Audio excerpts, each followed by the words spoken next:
Samantha Koenig. In February 2012, 18-year-old Samantha Koenig was working a shift at her new job in Anchorage, Alaska. The job saw her working the late shift on her own at a small coffee stand called Common Grounds. At 8 p.m., the last customer came up to the window. He ordered a coffee, which Samantha made. It all seemed like a regular interaction. That was until the man pulled a gun out and demanded money. This wasn't any old robbery, though. Samantha had just crossed paths with one of America's sickest serial killers. Samantha Tesla Koenig was born on August 30th, 1993, to parents James Jr. and Darlene. She attended West High School and Vale High School. While in her final year, Samantha started working as a barista after previously being employed at Subway. Samantha had a real zest for life. She loved fishing, photography, animals, and writing her own music. She was described as having a big personality with a smile that lit up a room and a laugh that would make anyone's day. Samantha was dating Dwayne Tortolani II. She had aspirations of one day working in the animal field and pursuing a career as a nurse. Samantha was particularly close with her father, who affectionately called her Honey Bunny. Abduction and death. On February 1st, 2012, Samantha was working at the Common Grounds when a man approached. Surveillance footage from inside the stand caught the interaction, but not the man's face. It only showed Samantha. The man ordered a coffee, which Samantha made. As she handed it to him, he pulled out a gun. Samantha was told it was a robbery, and the man ordered her to turn off the lights inside, not wanting to be caught by the cameras. Once the lights were off, he jumped through the window and bound Samantha's hands. She also had napkins shoved into her mouth to keep her quiet. Samantha was then forced outside and into the man's pickup truck. She was terrified and tried her best to remain compliant, hoping this would save her life. While the man drove Samantha back to his house, he reassured her that his only intention was to hold her for ransom. This was a lie. He demanded Samantha's debit card and cell phone, planning to have the ransom money put into her account for his use. Samantha was still in his car at this point and was then moved into the man's shed. She was then tied up by her neck. You can only imagine Samantha's terror at this stage. Her abductor left the shed and went inside. He was checking to make sure his girlfriend and daughter were asleep and wouldn't interrupt his night's plans. He then poured himself a glass of wine and went back outside to the shed.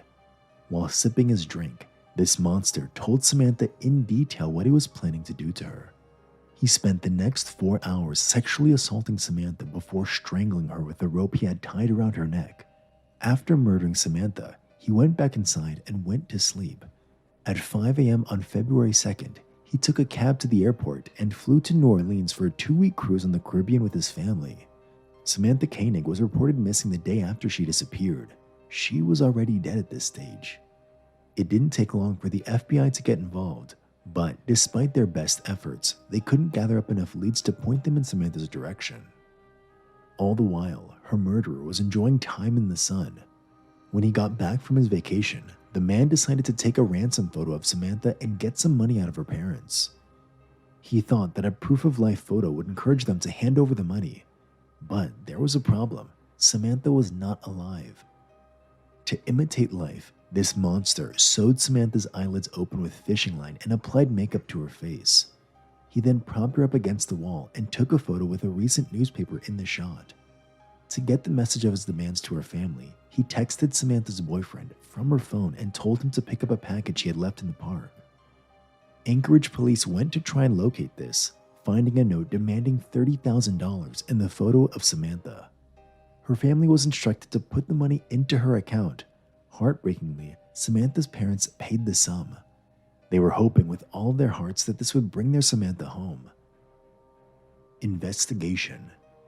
After taking the photo, Samantha's murderer dismembered her body and disposed of her into an ice hole he had dug in a frozen lake. Afterwards, he had fished in that same hole and had taken his catches back home to eat. Though the ransom money didn't help bring Samantha back alive, it did help track down her killer. He was dumb enough to use her card, which was traceable. From Alaska to Arizona to New Mexico and finally Texas, the FBI were following the trail of the man who took Samantha's life. But the biggest mistake the man made was at one of his first ATM withdrawals, where his car was caught on surveillance. Investigators now knew what they were looking for: a white Ford Focus, which was traveling east along Interstate 10. Law enforcement agencies along this interstate were alerted to be on the lookout for the suspect and car. A few days later, a Texas state trooper saw a white Ford Focus in a hotel parking lot in the small town of Shepherd. The state trooper watched and waited for the owner of the car to come out. He then trailed the man inconspicuously, waiting for him to break the speed limit so he could pull him over with cause. This exact situation happened, and when the state trooper pulled the car over, Samantha's debit card and cell phone were found inside. The man in the car was soon identified as Israel Keyes. Israel Keyes. Keyes was born on January 7, 1978, in Cove, Utah. He was one of 10 children born to parents Heidi and John Jeffrey. His childhood was tumultuous, to say the least. Keyes' parents didn't believe in public schooling or modern medicine, and actively avoided anything that the government was involved in. While he was still young, the family moved to Colville, Washington, where they lived an isolated life in the woods, with no heating or electricity. While in Washington, Keyes' already devout religious parents left the LDS and joined a white supremacist church. Keyes was a troubled child. He loved to steal often breaking into neighbors' homes and taking their guns, which he would use to hunt anything he could find. Not only did Keyes like to hunt, but he also liked to torture animals, a telltale sign of a future serial killer. In July 1998, Keyes joined the Army. He did well in this role for a few years before being honorably discharged in July 2001. After being arrested, Keyes admitted to knowing he was different from everybody else when he was 14. He knew that things he found okay, other people were disgusted by. He was not the stereotypical type of serial killer who sticks to a type of victim. Instead, Israel Keyes preyed on whoever crossed his path. He chose areas like parks or campgrounds, even cemeteries, areas where no witnesses were around. Keyes also didn't have a set hunting ground. He traveled across the United States, murdering as he went along. In 2001, a year before his final murder of Samantha Koenig, Keyes flew to Chicago and then drove to Vermont. Here, he killed Bill and Lorraine Currier. Authorities believe Keyes was responsible for far more murders than were confirmed to him. The other confirmed victims of Israel Keyes were Deborah Fedman and Samantha Koenig. Samantha Koenig's body was only recovered on April 2nd, a few days after Israel Keyes confessed to the murder. He knew the gig was up and that he would be going to prison but wanted to strike a deal. He told authorities that he would give them all the details of his crimes, but on one condition: that he was sentenced to death. Keyes mentioned that he wanted to keep media coverage low to not affect his daughter. When his name was shared in the media, he began to shut down and didn't divulge much of what he had promised to. On December 2nd, 2012, Israel Keyes committed suicide in his jail cell. He had managed to conceal a razor blade, which he used to take his own life, in combination with hanging himself. On the wall, Keyes wrote a message in his own blood. "We are one," it said, along with 11 skulls. Authorities believe that indicates the number of Israel Keyes' victims. With him gone, we will likely never know the true horrors of what the monster did.